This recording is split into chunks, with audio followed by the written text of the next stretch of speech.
Vous m'entendez bien? Très bien. Alors, merci infiniment, Mathieu, euh, un de mes journalistes scientifiques, sinon le journaliste scientifique préféré dans mon palmarès. Et merci infiniment, Geneviève, pour l'invitation et pour l'organisation de cette formidable rencontre avec mes inestimables collègues. Merci également à Régis, qui sont vraiment au cœur et dans la coordination de l'Observatoire sur la liberté d'expression. Donc, duquel observatoire, je suis membre du comité scientifique. Je suis également membre de la chaire franco-québécoise dont on a parlé, Colibex, sur les enjeux également de la liberté d'expression. Et donc, pour vous dire très honnêtement, je ne suis pas une experte dans le domaine de l'intelligence artificielle.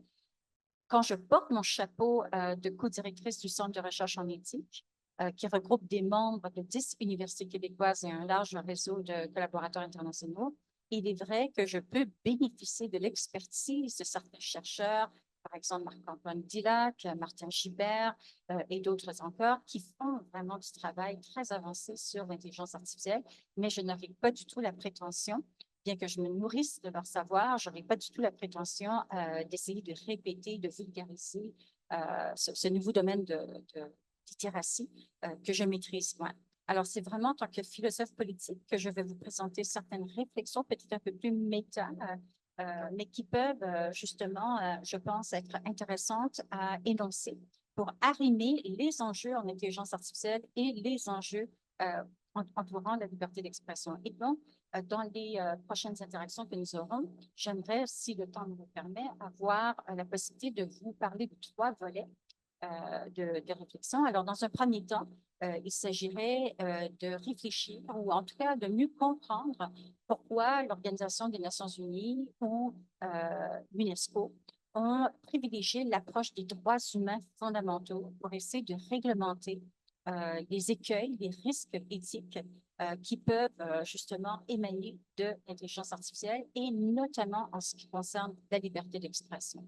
Et le deuxième volet sur lequel j'aimerais rebondir, c'est que justement, à l'heure de la post-vérité, ça c'est idéologique, nous sommes donc à une époque où la montée des populismes, et notamment aux États-Unis, donc, comment dire, les toasts de Trump, qui est un des, enfin, qui, comme vous le savez, a rendu célèbre ce concept, cette notion de post-vérité et des fausses nouvelles qui sont, elles, générées par les possibilités de l'intelligence artificielle dans le domaine des médias et des technologies de l'information.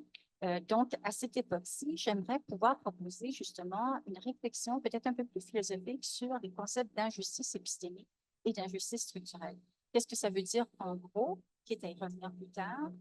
L'idée consiste à dire que les inégalités injustes, arbitraires, les inégalités dans les rapports de pouvoir qui existent dans le monde social vont avoir tendance à se répercuter et à se refléter dans le monde du savoir. Et le monde du savoir dans un sens très large, le monde du savoir au sens où qui a le droit de dire quoi, quels sont les contenus qu'on peut entendre et quels sont les contenus qu'on préfère invisibiliser, quels sont les mécanismes de sélection de certains propos, quels sont les critères de discrimination arbitraire qui comment dire, nous empêchent d'avoir d'autres points de vue. Alors ça, c'est les injustices épistémiques sur lesquelles je reviendrai.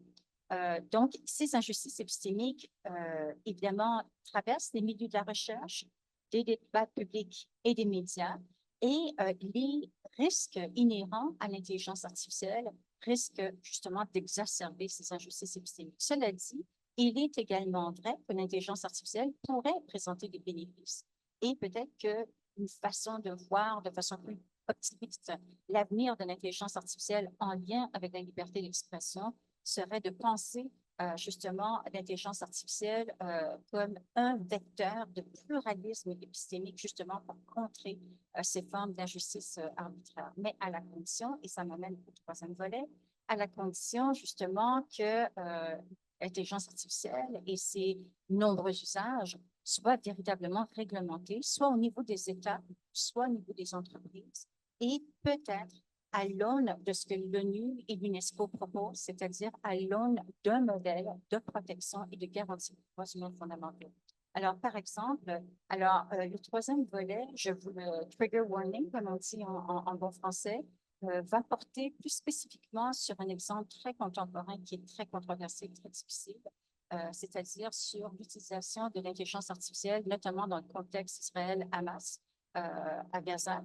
Et tout simplement parce que, donc encore une fois, le propos n'est pas de rentrer dans un débat approfondi sur la géopolitique et l'histoire et la genèse de ce conflit-là, mais il est vrai, et là, il y a un constat empirique que nous constatons des usages de l'intelligence artificielle déployés, par exemple, par IDF, en tout cas, L'armée israélienne.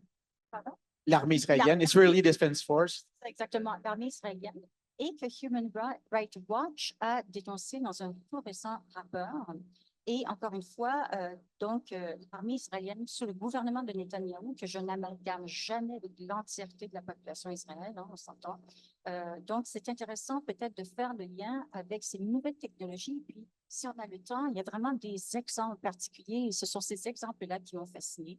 Et on peut mettre ça en lien également avec un autre aspect du conflit à Gaza qui a été cette fois-ci mis de l'avant par Journalistes sans frontières et qui décrivent l'utilisation de l'intelligence artificielle comme une menace à l'accessibilité et à l'équitable représentation des informations dans des contextes violents, de conflits violents. Alors, si vous me le permettez, on pourra peut-être rebondir sur ce troisième volet autour de ces exemples plus délicats et sensibles. Merci beaucoup, Rioa.